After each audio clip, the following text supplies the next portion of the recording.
2019 में जो pentagon strategy आई थी उसके अंदर ये था कि सी पैक को खत्म करने के लिए गिलगित बल्तिस्तान का इलाका जो है उसकी अगर एक मूवमेंट चलाई जाए और वो अगर इंडिया के पास आ जाए या उसको आजाद भी डिक्लेयर कर दिया जाए तो वो लिंक जो है चाइना और पाकिस्तान का वो बिल्कुल खत्म हो जाएगा। कि अगर तुम्हारे घर में आग लगी हो तो पड़ोसी का पूरा हक है कि वो तुम्हारा घर लूट ले। अगर हम अपने घर में इस घर में भी आग लगाएंगे तो इंडिया बिल्कुल खामोश नहीं बैठेगा, वो फायदा उठाएगा, वो कश्मीर में पंगा लेने की कोशिश करेगा। गिलगित बल्तिस्तान के हवाले से आप जानते हैं कि चाइना तो ऑफिशियली ऑफर कर चुका है फ्रेंडली ऑफर कि चाइनीज आर्मी और Chinese missiles are ready to fight the terrorism on Pakistani soil. कोई हिंदुस्तानी प्राइम मिनिस्टर आज तक इतने पैसे डिफेंस में नहीं खर्चा है जितना मोदी में कर गया। वो क्यों कर रहा है, सोचिए तो सही। यूएई की तरफ से भी कहा गया है और कि बहुत इम्प्रेस्ड हैं आपके मिनिस्टर से। तो सर ऐसी क्या बात आप समझते हैं, क्या चेंज है इस बार फॉरेन पॉलिसी में इंडिया के जो पहले नहीं था? क्योंकि पहले भी बेशक अच्छी होती होगी लेकिन हमने कभी इतनी तारीफें नहीं सुनी। कि जिस किस्म के हालात पाकिस्तान की इकोनॉमी के इस वक्त है, पाकिस्तान के दिवालिया होने का अभी भी चांस है। असल मसला ये है कि ये पूरे का पूरा प्लान जो है ये पाकिस्तान के खिलाफ सिर्फ ओनली पाकिस्तान के खिलाफ नहीं है बल्कि चाइनीज इंटरेस्ट को भी हिट करना है। हम कल तक कहते थे ना कि ये मोदी का यार गद्दार है, देखो आज इंडिया इसके जो है वो बगले बजा रहा है। 150, 200, 300, 400, 500 ये चले 1000 लोग निकले। इमरान खान को एक नई बीमारी हो गई। When I grow up, I want to be like Modi. फिर भी प्यार उनको ये हो गया। एंटरटेनमेंट है कि जान अपन दिल्ली पर आ गए, वज़ारी पर इतने तंग हो गए महंगाई से कि आ गए बाहर, जान की परवाह भी नहीं। ये साउथ एशिया के हवाले से ये है कि they have declared India as a major defence partner. जैसा मोदी के बारे में इंडिया में नारा है कि मोदी है तो मुमकिन है, तो वो चाहते हैं कि पाकिस्तान में भी ऐसा नारा हो कि इमू है तो मुमकिन है। तो दैट इज हिज एस्पिरेशंस। कुछ लोग इंडिया से ये कहते हैं कि इमरान खान वापस आए तो अब वो दोबारा आएंगे तो हम गिलगित बल्तिस्तान भी। ऐसी क्या बात आप समझते हैं, क्या चेंज है इस बार फॉरेन पॉलिसी में इंडिया के जो पहले नहीं था? क्योंकि पहले भी बेशक अच्छी होती होगी लेकिन हमने कभी इतनी तारीफें नहीं सुनी जैसी अब होती हैं। देखिए, एक इमरान खान को एक नई बीमारी हो गई है कि when I grow up I want to be like Modi. उनको ये हो गया ना, जैसा मोदी के बारे में इंडिया में नारा है कि मोदी है तो मुमकिन है, तो वो चाहते हैं कि पाकिस्तान में भी ऐसा नारा हो कि इमू है तो मुमकिन है।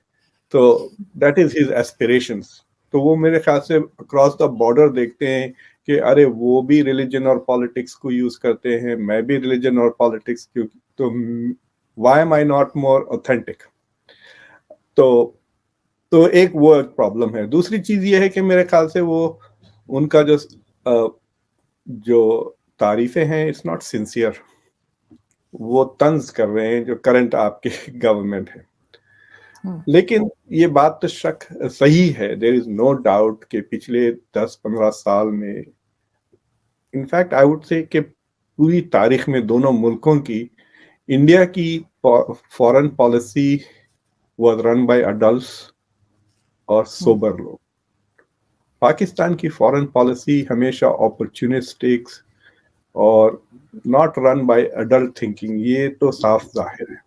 और अगर मैं आपको और वादे करूंगा, तीसरी चीज ये है कि मैं आपके जो फॉरेन मिनिस्टर है बिलावल भुट्टो जरदारी, वो यहाँ पे उनको काफी एयर टाइम मिला था वॉशिंगटन में जब वो UNGA के लिए आए थे, UN जनरल असेंबली की मीटिंग में।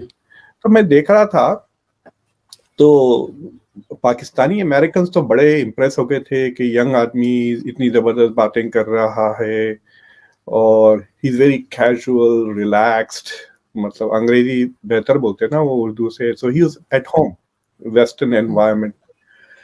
लेकिन मुझे लगा कि वो अपना जॉब कम कर रहे हैं, वो प्राइम मिनिस्टर का ऑडिशन दे रहे हैं। तो it was like he is already, यानी अपना ये जॉब करने के बजाय वो दूसरे जॉब का सोच रहे थे। It was quite apparent to me because I was not enamoured, मैं जरा इम्प्रेस नहीं हुआ था उनसे। लेकिन अगर आप जयशंकर को देखें, he is focused on his job.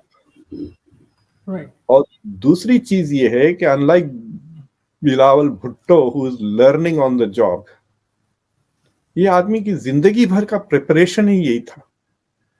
20-25 साल की उम्र में शायद वो IAS IFS ऑफिसर बन गए, उसके बाद उन्होंने पूरी सर्विस की रिटायर हुए and he reach the highest position in the bureaucracy, foreign secretary वो बन गए। He was ambassador to some very important countries, वो जापान में भी सर्विस करे, चाइना में भी सर्विस करे।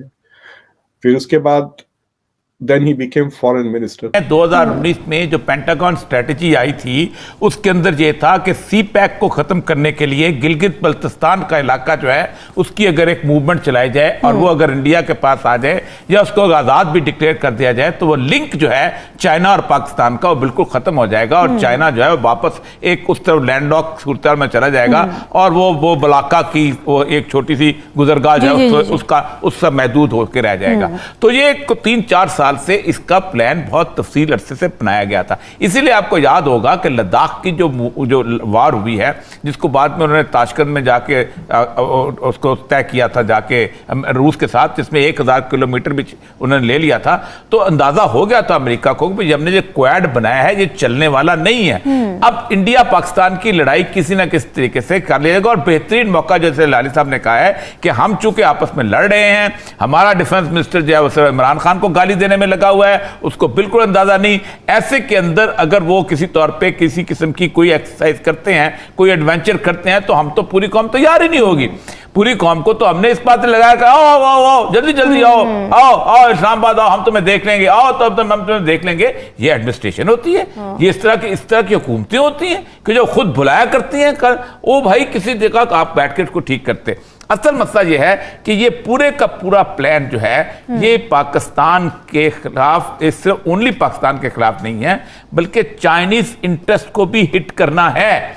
अब सोमवार को राष्ट्रपति साहब जा रहे हैं वहां पर चीन, देखना यह है कि ये जो सऊदी अरब का विजिट उन्होंने किया है और मोहम्मद बिन सलमान ने जिस वक्त जो एक लाइन ली है, क्या उसके बाद कोई हम शिफ्ट कर रहे हैं पॉलिसी, नहीं कर रहे, कहां जा रहे हैं, कैसे कर रहे हैं। लेकिन ये जो राजनाथ का बयान है इसके पीछे एक ताजा तरीन हिस्ट्री है। अच्छा। और वो ताज़ा तरीन हिस्ट्री जो है वो बताती है कि वो एडवेंचर करना चाहते हैं और वो साहब ने यही कहा कि उन्होंने अब वो पुराने तैयारे व्यारे नहीं रह गए। तो हम कह रहे थे कि हमारे पास राफेल हमें लेके दो, अब तो उन्होंने ले लिए, फलान लेके दो उन्होंने ले लिए। वो कह रहे थे कि अब क्या करेंगे, क्या हम अभिनंदन दोबारा पकड़वाएंगे या हम यहाँ से फायदा उठाएंगे।